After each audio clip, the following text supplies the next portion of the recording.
Assalamualaikum dan salam sejahtera. Kami dari kumpulan Anggrek akan mempersembahkan video simulasi perjanjian perkongsian yang telah ditambah baik bagi subjek EPPA 2423 Undang-Undang Perkongsian dan Syarikat Set 2 bagi SEM 2 2020-2021.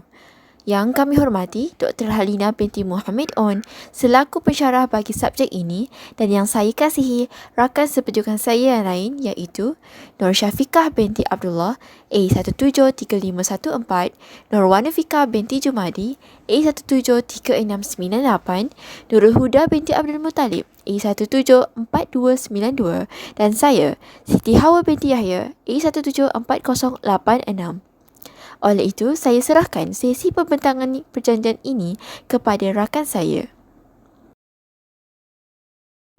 Satu perjanjian perkongsian telah dibuat pada 26 April 2021 di antara perkongsi pertama Siti Hawa binti Yahya, perkongsi kedua Nurul Huda binti Abdul Muttalib, perkongsi ketiga Nur Syafiqah binti Abdullah dan perkongsi yang keempat iaitu Nur Wanafiqah binti Jumadi. Keempat-empat pihak ini telah bersetuju untuk menubuhkan satu perkongsian di bawah nama Hawa and Association bagi menjalankan perniagaan restoran makanan tradisional yang beroperasi di Kuala Lumpur yang tertaluk kepada syarat-syarat dan terma-terma yang dinyatakan dalam perjanjian ini.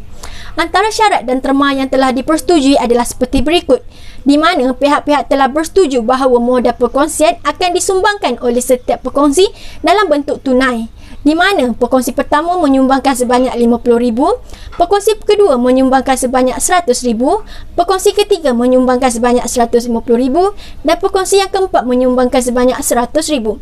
Selain itu, pihak-pihak telah bersetuju bahawa pembahagian kerugian dan keuntungan adalah secara nisbah iaitu 1:2, nisbah 3, nisbah 2.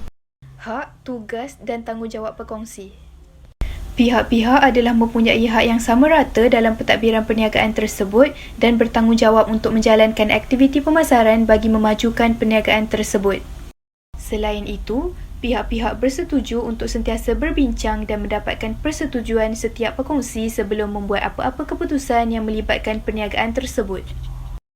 Pihak-pihak juga hendaklah menunjukkan kepercayaan dan niat baik terhadap pihak yang lain dalam mengendalikan perniagaan tersebut. Seterusnya, jika ada terdapat pihak yang ingin memperkenalkan perkongsi baru ke dalam perniagaan, pihak tersebut perlulah mendapat persetujuan daripada semua rakan kongsi sedia ada. Seterusnya, mana-mana pihak yang menanggung belanja atau pertanggungan bagi pihak firma berhak menuntut bayaran ganti, tetapi tanggungan tersebut ataupun tuntutan tersebut hanya terhad kepada RM10,000 sebulan. Hak dan tanggungjawab rakan kongsi yang seterusnya ialah bagi menghargai sumbangan modal yang telah dikeluarkan oleh rakan kongsi ke dalam perniagaan, 8% daripada jumlah keuntungan akan diberikan kepada rakan kongsi yang diiktiraf sebagai faedah atas modal.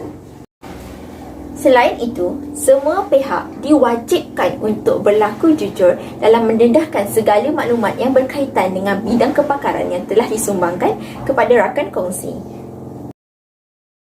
Di samping itu, pihak-pihak hendaklah tidak terlibat dengan apa-apa perkara yang boleh menjejaskan nama baik perniagaan tersebut. Seterusnya, pihak-pihak tidak boleh memberi atau membuat pinjaman dengan menggunakan nama perniagaan tanpa persetujuan keempat-empat perkongsi. Selain itu, pihak-pihak tidak boleh menggunakan wang atau aset perniagaan bagi kegunaan sendiri kecuali bagi kegunaan perniagaan dan bagi manfaat perniagaan tersebut. Pihak-pihak juga tidak dibenarkan memasuki apa-apa perjanjian tanpa persetujuan keempat-empat rakan kongsi.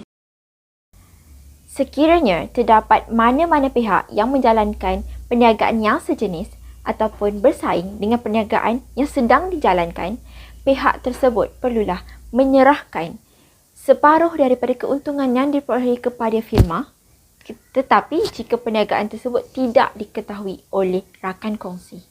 Hak dan tanggungjawab yang terakhir.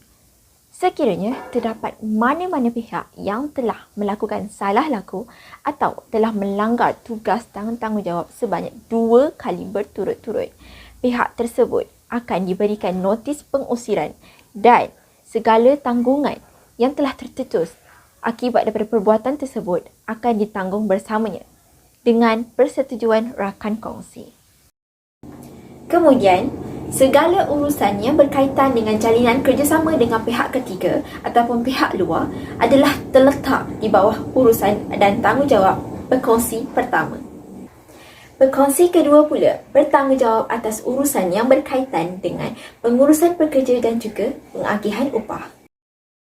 Pekongsi ketiga sebagai penyumbang kepakaran adalah bertanggungjawab dalam menentukan jenis-jenis makanan yang akan dihidangkan, bertanggungjawab dalam penyediaan menu bagi perniagaan tersebut serta menyelia penyediaan makanan oleh pekerja-pekerja dan bertanggungjawab atas segala urusan yang melibatkan pembekal. Seterusnya, segala urusan yang berkaitan dengan pengurusan kewangan dalam perniagaan adalah terletak di bawah tanggungjawab pekongsi keempat, termasuklah pengagihan keuntungan kepada setiap rakan kongsi. Tempoh perkongsian. Tempoh perjanjian ini adalah selama 10 tahun bermula dari tarikh perjanjian ini dan boleh diperbarui dengan persetujuan pihak-pihak.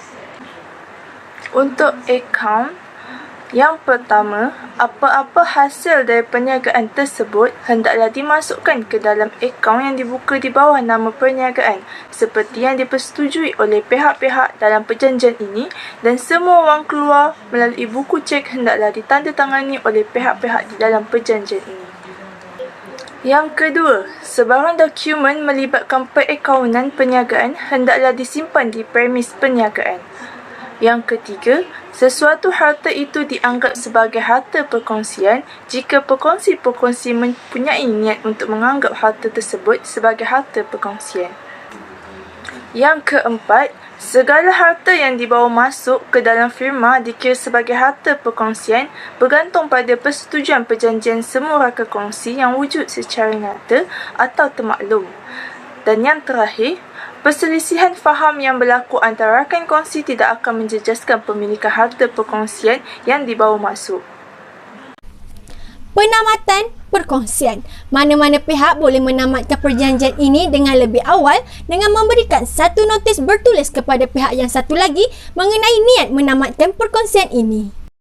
Pihak-pihak juga hendaklah bersama-sama menyediakan laporan kewangan perniagaan dikira sehingga tarikh penamatan perkongsian dan apa-apa keuntungan atau kerugian termasuk modal asal hendaklah dikira sehingga tarikh penamatan perkongsian dan dibahagikan mengikut klausa 2.1 perjanjian ini. Seterusnya, pihak-pihak bersetuju bahawa selepas penamatan dan pembahagian keuntungan atau kerugian, pihak-pihak tidak mempunyai apa-apa lagi tuntutan terhadap pihak yang satu lagi. Penamatan perkongsian yang terakhir. Pihak-pihak bersetuju bahawa perkongsian akan terbubar jika ketiga-tiga perkongsi bersetuju membuat permohonan kepada pihak mahkamah dengan alasan terdapat mana-mana rakan kongsi yang hilang akal, hilang keupayaan tetap, melakukan kelakuan yang memudaratkan nama perniagaan dan merugikan perniagaan atau apa-apa alasan yang boleh menjatuh dan mencacatkan nama perniagaan. Perselisihan. Sekiranya berlaku perselisihan, perbezaan pendapat atau persoalan yang timbul di antara pihak-pihak yang melibatkan penguatkuasaan atau pentaksiran, perjanjian ini hendaklah dirujuk kepada arbitrator untuk perbincangan. Sekiranya pihak-pihak ini tidak mendapat satu kata putus atau penyelesaian, maka ianya hendaklah ditadbir oleh Undang-Undang Malaysia. Notis. Sebarang notis, permintaan dan tuntutan yang dirujuk di dalam perjanjian ini hendaklah diserahkan oleh setiap pihak kepada pihak yang satu lagi secara bertulis dan yang dianggap sempurna sekiranya diserahkan melalui surat berdaftar prabayar dan dialamatkan kepada alamat terakhir pihak yang satu lagi. Notis permintaan dan tuntutan tersebut akan dianggap telah diterima pada tamatnya tempoh 5 hari dari surat berdaftar tersebut diposkan. Kebolehasingan. Apa-apa termah, syarat, peruntukan atau aku janji yang dinyatakan di dalam perjanjian ini sekiranya menyalahi undang-undang, terlarang atau tidak boleh berkuat kuasa di dalam satu bidang berkuasa, hendaklah tidak berkuat kuasa setakat penyalaan, larangan dan ketidakbolehan penguasaan ini manakala peruntukan yang masih tinggal adalah masih berkuat kuasa dan tidaklah menyebabkan termah, syarat, peruntukan atau aku janji ini menjadinya keseluruhan tidak sah di dalam bidang kuasa yang lain. Undang-undang dan bidang kuasa mahkamah. Perjanjian ini hendaklah ditaksir menurut Undang-Undang Malaysia dan pihak-pihak bersetuju untuk menyerahkan di bawah bidang kuasa Mahkamah Tinggi Malaya.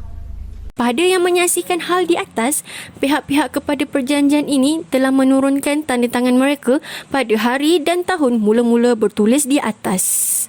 Seperti yang kita boleh lihat bahawa keempat-empat pihak ini telah menandatangani perjanjian sebagai persetujuan yang dibuat bersama. Itu sahaja daripada kami untuk penambahbaikan perjanjian perkongsian ini. Sekian, terima kasih.